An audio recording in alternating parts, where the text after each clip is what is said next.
Chapter 1. I dragged Vito Corti out of a pool of blood. 5 years ago, on a rainy night, I was still a capo managing the docks for the Corti family. I was patrolling my territory when I found him cornered by a rival family in the abandoned container yard at the pier. Through my car window, I watched the man fighting for his life in that desperate situation. He moved like a trapped beast, every counterattack carrying a destructive kind of beauty. Eventually, he fell. Just as a dagger was about to pierce his heart, my men cleared the scene. Holding an umbrella, I walked up to him. My black heels pressed into the muddy ground mixed with blood as I looked down at this man covered in wounds. At the time, the Corti family faced an unprecedented crisis. The old Don was aging, and of his only 2 biological sons, one died in last year's gang warfare while the other despised Mafia business and fled long ago to pursue art instead. Inside the family, ambition stirred. Outside, powerful enemies circled. I'll save you. You repay me with everything you have. How about it? I asked. He lifted his head. Those dark eyes gleamed in the darkness, filled with unconcealed hunger for power and raw ambition. He didn't answer. He simply grabbed my ankle, the force so strong it felt like he wanted to crush my bones. I didn't struggle. I let him study me. I wasn't a good person. I was simply choosing the sharpest blade for myself,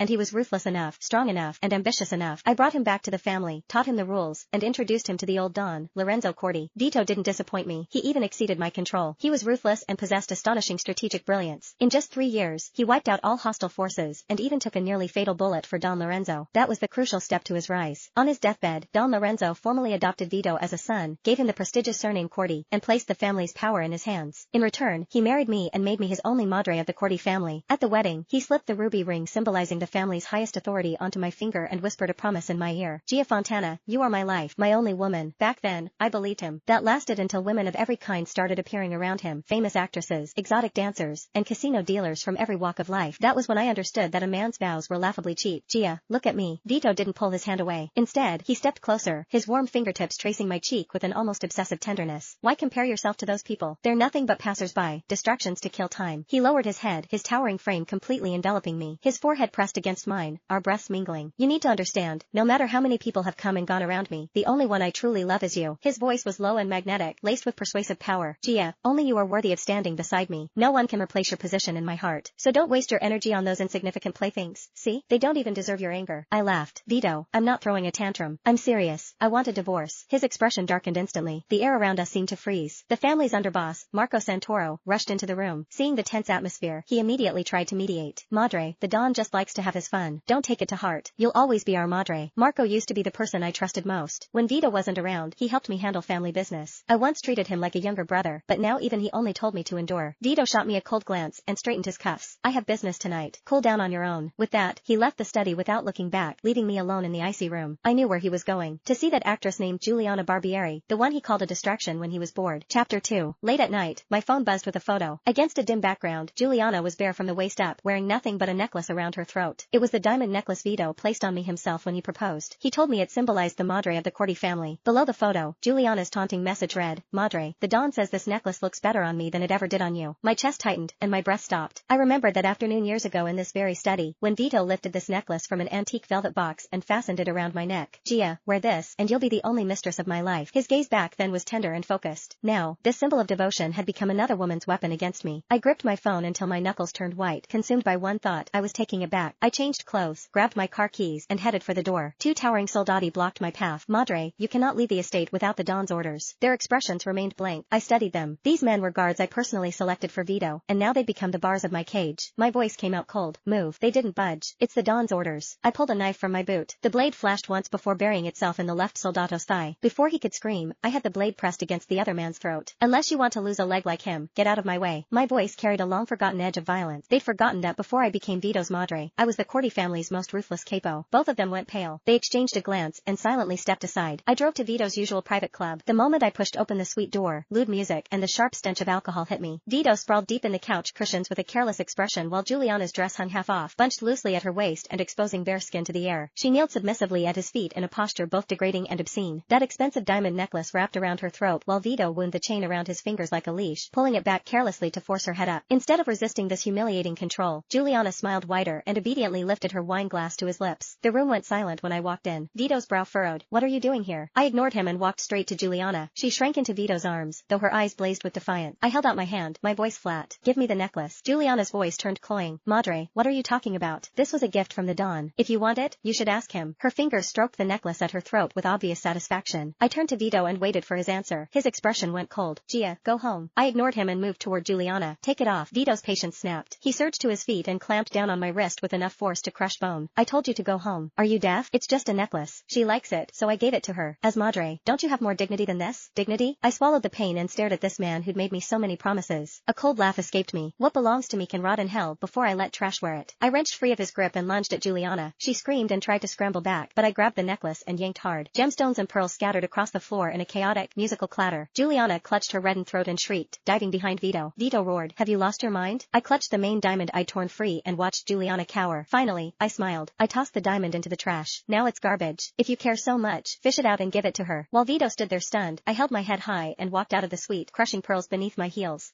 Chapter 3. To punish me, Vito replaced me with Juliana at the Corti family's annual gala. She wore my custom gown, looking radiant under the chandeliers, while I sat alone in the corner like an outsider watching their absurd performance. Vito walked her around, introducing her to every guest. "This is Juliana, my friend." A vague title, but enough for everyone to understand her position. The guests kept glancing between us. Halfway through the evening, Juliana approached me with a wine glass, swaying gracefully. She stopped a few steps away, right in front of Mama's oil portrait hanging on the wall behind me. I'd commissioned Emaly's most renowned painter for that piece, wanting her to watch over me always. She raised her glass with a smile. "Madre, sitting here alone must be so dull. Let me toast you." Just then, she stumbled. The red wine spilled from her glass in a perfect arc, splashing across Mama's portrait. Crimson liquid slid down her gentle face. Juliana let out an exaggerated shriek. "Oh no, I'm so sorry, Madre. I didn't mean to." Apologies poured from her mouth while malice gleamed in her eyes. Rage blinded me. I shot to my feet and slapped her hard across the face. The entire ballroom fell silent. Everyone froze at the sudden violence. Juliana clutched her cheek and stared at me in disbelief as tears welled up. You hit me?" I met her gaze with ice in my eyes. "Hit you? I'm going to kill you." I lunged forward and grabbed her throat, slamming her against the wall. In that moment, I forgot everything. I only wanted this woman who defiled Mama's memory to pay. "Stop." The shout snapped me back to reality. Vito strode over and shoved me aside, pulling the trembling Juliana behind him protectively. The force sent me stumbling backward into the dining table. My wrist cracked against the corner, sending pain shooting through my arm. "Apologize to Juliana." I stared at him in shock. "What did you say?" He repeated each word slowly. I said, "Apologize to her." I looked at him, at the woman putting on such a pitiful act in his arms, and felt the absurdity of it all. I screamed, "She's the one who needs to apologize. She deliberately destroyed Mama's portrait." Vito's expression darkened further. "All I saw was you acting like a wild woman at my gala, challenging my authority in front of everyone." He swept his gaze across the watching guests, barely concealing his anger. "Guard." Two soldati stepped forward immediately. "Take the madre to her room. No one visits her without my permission." His words hit me like a physical blow. I couldn't believe these words came from the man I'd loved for so many years. The two guards seized my arms with bruising force. I thrashed wildly, "Let go of me, Vito. You can't do this to me." In my struggle, I lost my balance and crashed into a massive marble column. Searing pain exploded in my forehead. Warm liquid trickled down my cheek. The world spun before my eyes. In the last moment before I lost consciousness, I saw Vito's cold, indifferent expression and the triumphant sneer curling Juliana's lips. Darkness swallowed me whole. Chapter 4. When I woke again, it was deep into the night. The confinement room that held me was freezing. My wrist hung at an unnatural angle, limp and useless. The pain was unbearable. No one came to treat me. I remembered years ago when Vito took a bad hit during a shootout. I stayed at his bedside for 3 days and nights without sleep, changing his bandages myself and helping him drink water. Back then, he held my hand and said weakly, "Gia, I'm lucky to have you." Now, he discarded me for another woman. The agony from my broken wrist and the throbbing in my temple felt like they were eating me alive. For 2 full days and nights, I lay curled on the cold floor, sweat soaking through my clothes over and over. Fever clouded my mind, but the searing pain kept dragging me back to consciousness. I couldn't even close my eyes. On the 3rd day, the heavy door finally opened. It wasn't him, just a doctor with a medical bag. This was Vito's version of mercy. The man checked my wrist with an expressionless face, then set the bone with brutal efficiency. A sickening crack accompanied the wave of pain that nearly knocked me unconscious. I bit down hard on my lip to keep from screaming. The taste of blood filled my mouth. The doctor studied me coldly. "You waited too long. The bone already started healing incorrectly. Even with it set properly now, the nerve damage is permanent." The diagnosis hit me hard. My voice came out hoarse. "What does that mean?" "It means this hand is basically useless now." He wrapped the cast around my wrist with practiced movement. "You won't be able to lift anything heavy or do delicate work. When the weather changes, the pain will keep you up at night." Each word landed like a blow. My hand was ruined. I stared down at my wrist encased in plaster, my vision spinning. I'd used this hand to save Vito's life. I'd used it to cool his fever through endless nights, wiping down his body when he burned up. Now, it was destroyed because of his cruelty and indifference. The doctor packed up his supplies. Before leaving, he delivered one final message. "Madre, the Don wanted me to tell you this is what happens when you don't listen." The door closed. I was alone again. I stared at the gray sky outside the window and realized I couldn't feel any pain anymore. Vito came back the next evening, reeking of alcohol as he looked down at me from his full height. "Ready to admit you were wrong?" I didn't answer. My silence enraged him. In his eyes, my lifeless state was just me pushing my luck with whatever affection he had left. "Gia, enough." His voice turned to ice. "Patience innocence clearly gone. I finally lifted my head and raised my bandaged hand slightly, my voice raw. Enough? He let out a cold laugh. You've taken bullets before and dug them out yourself without flinching. Now you're being dramatic over a broken wrist? Don't forget that everything you have, I gave you. When I get tired of you, I can take it all back. I looked at his furious face and suddenly laughed. He'd forgotten. Without me, he would have been just another corpse floating in the harbor. Vito, have you forgotten who pulled you out of hell in the first place? His body went rigid. I said each word deliberately. It was me. I gave you a second chance. I put you where you are today. Everything you have, I gave you.